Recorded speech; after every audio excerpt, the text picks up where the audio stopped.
नमस्कार। बिहार का बादशाह में आपका स्वागत है। प्रधानमंत्री नरेंद्र मोदी की बिहार विधानसभा चुनाव में एंट्री हो गई है। उन्होंने जैसे ही रैली करना शुरू किया वैसे ही पूरा विपक्ष बौखला गया है। विपक्ष की परेशानी बढ़ने लगी है। अब विपक्षी पार्टियों को लगने लगा है कि बिहार में एनडीए की जो जीत होने वाली थी वो जीत अब बड़ी जीत में तब्दील होने वाली है और इसलिए प्रधानमंत्री मोदी की रैलियों के दौरान ही दूसरी पार्टियों ने बोलना शुरू कर दिया और पीएम मोदी के सवालों का जवाब ढूंढने की कोशिश में लग गए। जिस तरह से प्रधानमंत्री नरेंद्र मोदी ने बिहार विधानसभा चुनाव में एंट्री की, उसके बाद जो राहुल गांधी जिस तरह से बौखलाए दिखे और प्रधानमंत्री नरेंद्र मोदी के सवालों का जवाब ढूंढते दिखे, उससे तो यही लगता है कि कांग्रेस और राजद का यह गठबंधन अपने लिए बिहार चुनाव में कुछ नहीं रखे हुए है। इनके पास कोई मुद्दे नहीं हैं और अब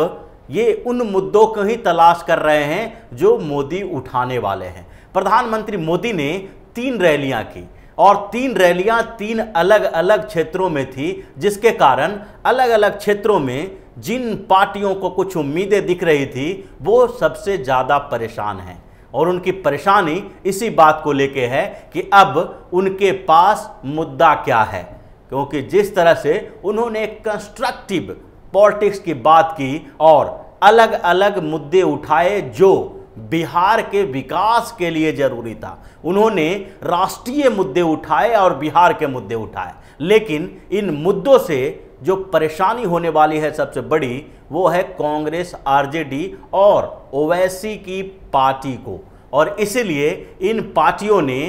प्रधानमंत्री मोदी के भाषण और लोगों को जो उन्होंने संबोधित किया, जो बताया, उसकी आलोचना करना शुरू कर दिया है। अब अपने अपने भाषणों में मीडिया के सामने ये उन्हीं बातों को दोहरा रहे हैं जो पीएम मोदी ने कहा। और यही नहीं, पीएम मोदी ने जिस तरह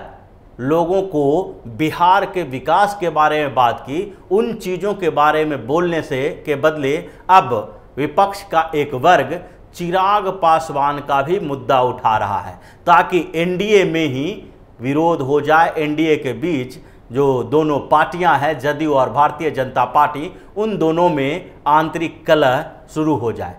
क्योंकि इन लोगों के पास मुद्दों का अभाव है। प्रधानमंत्री मोदी ने सबसे पहले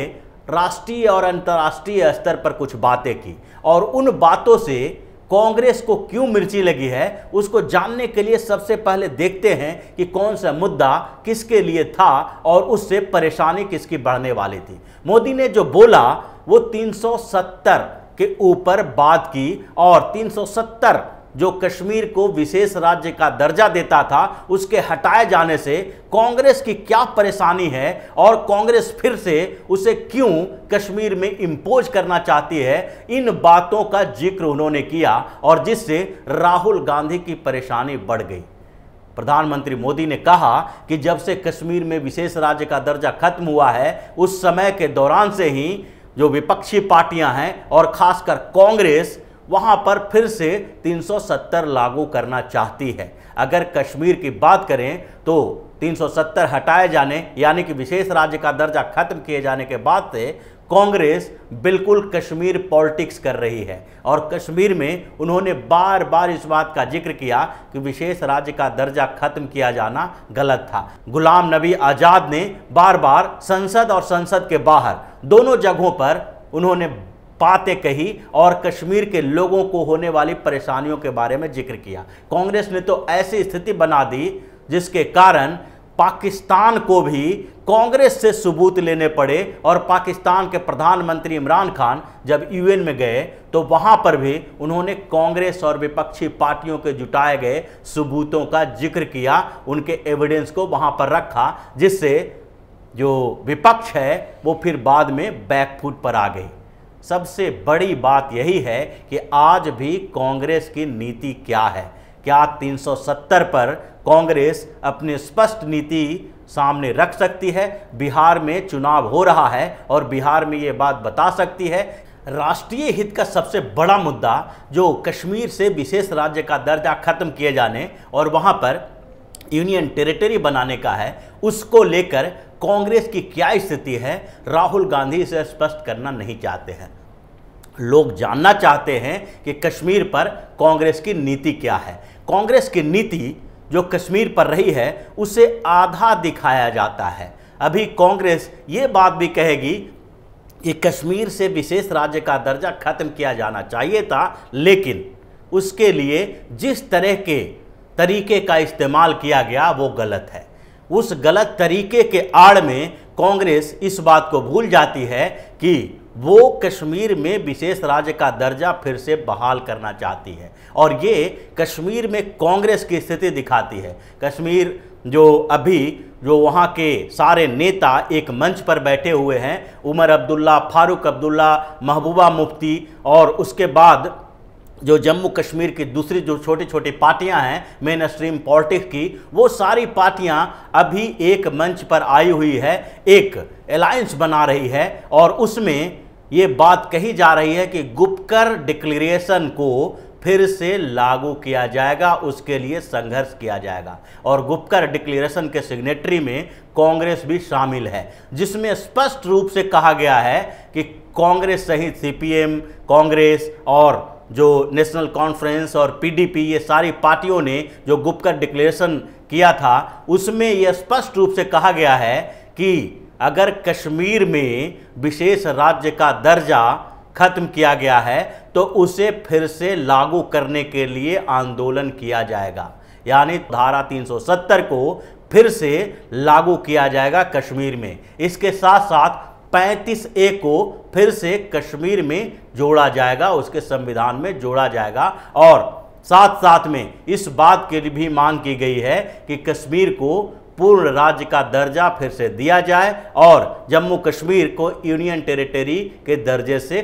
हटाया जाए। ये सारे जो घोषणा हैं, उस घोषणा में कांग्रेस भी साइन करके उसका हिस्सा बन चुकी है, लेकिन कश्मीर से बाहर इस बात को कांग्रेस स्वीकार नहीं करती है, बताती नहीं है कि धारा 370 के हटाए जाने और कश्मीर से विशेष राज्य का दर्जा खत्म किए जाने को लेकर उसकी पॉलिसी क्या है। तो सबसे मेन बात जो वहां पर उठी और उसको लेकर कांग्रेस जो बैकफुट पर आती दिखी, इसीलिए कांग्रेस ने इसे एक मुद्दा बनाने की कोशिश की। दूसरे स्तर पर कांग्रेस इसको पूरी तरह से डाइवर्ट करने की कोशिश कर रही है, और कांग्रेस के वरिष्ठ नेता रणदीप सुरजेवाला ने यही बात कही कि मोदी सरकार के पास या बिहार सरकार के पास कोई मुद्दा नहीं है, इसीलिए हिंदुस्तान, पाकिस्तान, चीन और धर्म की बात ये लोग करते हैं। लेकिन ये हिंदुस्तान पाकिस्तान की बात नहीं है, ये बात सिर्फ हिंदुस्तान की है जिसमें कश्मीर आता है, और कश्मीर में पिछले 70 सालों से कांग्रेस की जो पॉलिसी रही है उसको दिखाया जाना चाहिए और कांग्रेस को इस पर स्पष्ट राय देनी चाहिए। लेकिन उस पर स्पष्टता के अभाव के कारण राहुल गांधी बैकफुट पर आते दिख रहे हैं, और दूसरी तरफ जो नरेंद्र मोदी ने बिहार के विकास के लिए जो योजना बनाई है उसको लेकर भी कांग्रेस परेशान नजर आ रही है। अब कांग्रेस उसी मुद्दे को उठा रही है कि बिहार को स्पेशल स्टेटस देने की घोषणा क्या भारतीय जनता पार्टी की सरकार करेगी या केंद्र सरकार करेगी, लेकिन कांग्रेस ये भूल रही है कि बिहार में भी आरजेडी की सरकार थी और दिल्ली में भी कांग्रेस और यूपीए की सरकार रही है। उस समय भी स्पेशल स्टेटस का दर्जा दिया जा सकता था, लेकिन कांग्रेस ने सालों तक इस पर चुप्पी साधे रखी। अब जब बिहार विकास कर रहा है, बिहार के स्पेशल पैकेज दिए जा रहे हैं बिहार को, तो ऐसी स्थिति में सिर्फ स्पेशल स्टेटस का मुद्दा बनाना ये कोई महत्वपूर्ण बात नहीं है, बल्कि ये कांग्रेस के फ्रस्ट्रेशन को दिखाता है। उसी तरह से विपक्ष को जब ये लगने लगा कि रोहतास, गया और भागलपुर के प्रधानमंत्री की रैलियों में 3 अलग अलग क्षेत्रों में जो रैलियां हुई है, उन रैलियों के बाद पूरा समीकरण चेंज हो गया है, तो उसके पास दूसरा तीसरा कोई मुद्दा नहीं दिखाई पड़ रहा था। कांग्रेस के पूर्व अध्यक्ष राहुल गांधी नवादा में रैली कर रहे थे और उस दौरान वो जो पहले से स्क्रिप्ट लिखी हुई थी उसको पूरी तरह से चेंज कर दिया। अब वो इस बात के लिए तैयार नहीं थे कि किसी तरह से बिहार के विकास के लिए कोई ब्लूप्रिंट दिया जाए, या फिर आगे जो सरकार आने वाली है, अगर सरकार बनती है विपक्ष की, अगर सरकार अभी आरजेडी कांग्रेस की बनती है, तो उस समय कांग्रेस और आरजेडी मिलके बिहार में किस तरह से शासन करेगी, क्या क्या बिहार सरकार बिहार के लोगों को देगी, उस बात को भूलकर अब प्रधानमंत्री नरेंद्र मोदी की उस बातों को याद करने लगे हैं कि उन्होंने जिस तरह से विपक्ष पर हमला बोला, तो उसमें चिराग पासवान का नाम क्यों नहीं लिया, और चिराग पासवान को लेकर भी एनडीए में फूट डलवाने की कोशिश की जा रही है, क्योंकि ओवैसी, पप्पू यादव, सबको इन चीज़ों का डर लगने लगा है कि जिस तरह से बिहार में समीकरण बदला है और अब एनडीए वर्सेस महागठबंधन में बीजेपी और जदयू दोनों आगे बढ़ते नजर आ रहे हैं। नीतीश कुमार और प्रधानमंत्री मोदी जब एक मंच पर आए तो मोबिलाइजेशन जो वोटों का है वो हो रहा है, तो ऐसी स्थिति में इनको लगने लगा कि अब बिहार चुनाव में कुछ बचा नहीं है। अगर मोदी और चिराग पासवान की बात नहीं करेंगे तो जदयू और भारतीय जनता पार्टी के लोग कंफ्यूज नहीं होंगे, और उनको कंफ्यूज करने के लिए ही ये लोग चिराग पासवान की बात उठा रहे हैं, दूसरे मुद्दे उठा रहे हैं और अपने सारे मुद्दों को भूल गए हैं, क्योंकि रोहतास में उपेंद्र कुशवाहा को ज़्यादा उम्मीदें हैं। औरंगाबाद से लेके भोजपुर तक के क्षेत्र में जो वहाँ पर बीएसपी के साथ गठबंधन करने के बाद उपेंद्र कुशवाहा को लगता था कि कुछ सीटें मिलने वाली है, उसी तरह मगध रेंज में भी इन लोगों को कुछ कामयाबी मिलने की उम्मीदें थी, और भागलपुर क्षेत्र में भी पप्पू यादव से लेकर कांग्रेस और आरजेडी को कुछ अपने लिए स्पेस दिख रहा था। लेकिन पीएम मोदी के पहली बार ही रैली में इन लोगों की स्थिति गड़बड़ाने लगी है, समीकरण पूरी तरह से चेंज हो गया है, और आगे जो पीएम मोदी की 8 और रैलियां होने वाली है उसमें तो पूरा समीकरण बदलने की संभावना दिखाई पड़ रही है, और इसलिए विपक्ष में हाहाकार मचा हुआ है, पूरी तरह से बौखलाहट है इन लोगों की, और बिहार चुनाव को लेकर अब इनकी पूरी रणनीति बदलने वाली है। प्रथम फेज का चुनाव जो है वो 28 तारीख को होगा, दूसरे का 3 नवंबर को होगा, और इस बीच जो इन लोगों ने पूरी योजना बनाई थी, अब उस योजना पर पुनर्विचार करने के लिए बैठकें होने शुरू हो गई है, क्योंकि इन लोगों को लग नहीं रहा था कि आगे जो प्रधानमंत्री नरेंद्र मोदी की रैली होगी, नीतीश कुमार उनके साथ होंगे, तो जिस तरह से लोग उस पर रिएक्ट करेंगे उससे हमारे लिए कोई विकल्प बचेगा नहीं, और इसीलिए ये लोग अब अलग तरह की योजना पर काम करने लगे हैं। अब इनको लगने लगा है कि कंफ्यूजन पैदा करना ही सबसे बड़ा विकल्प हो सकता है, और चिराग पासवान को बार बार टारगेट करने की कोशिश की जाए कि वो भारतीय जनता पार्टी की बी टीम है, ताकि भारतीय जनता पार्टी जहां जहां चुनाव लड़ रही है वहां पर जदयू के जो वोटर हैं वो उनके पक्ष में वोट न डालें और भाजपा अकेली पड़ जाए। लेकिन ये होने वाला नहीं है। जो स्थितियां अभी बन रही है उससे तो यही लगता है कि चुनाव जैसे जैसे नज़दीक आ रहा है वैसे वैसे एनडीए के वोटों की संख्या बढ़ रही है और एनडीए ज़्यादा बढ़त की तरफ जा रही है। एनडीए की स्थिति अब यह हो गई है कि अब 2010 में जिस तरह से 200 से ज़्यादा सीटें एनडीए को मिला था, उसी तरह से अब इस बार के चुनाव में भी आरजेडी कांग्रेस का पत्ता साफ होने वाला है। तो इसी तरह की खबरों के साथ फिर से हाजिर होंगे, तब तक के लिए बने रहिए हमारे साथ और देते रहिए हमें सहयोग, ताकि इसी तरह की खबर हम आपके लिए लाते रहें। धन्यवाद। अगर आपको हमारा वीडियो पसंद आया हो तो इसे लाइक करें,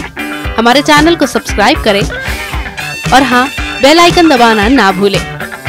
ताकि आप तक हमारे वीडियो की नोटिफिकेशन पहुंचती रहे। आप अपना सुझाव हमें कमेंट बॉक्स में दे सकते हैं। हमारे साथ जुड़ने के लिए शुक्रिया।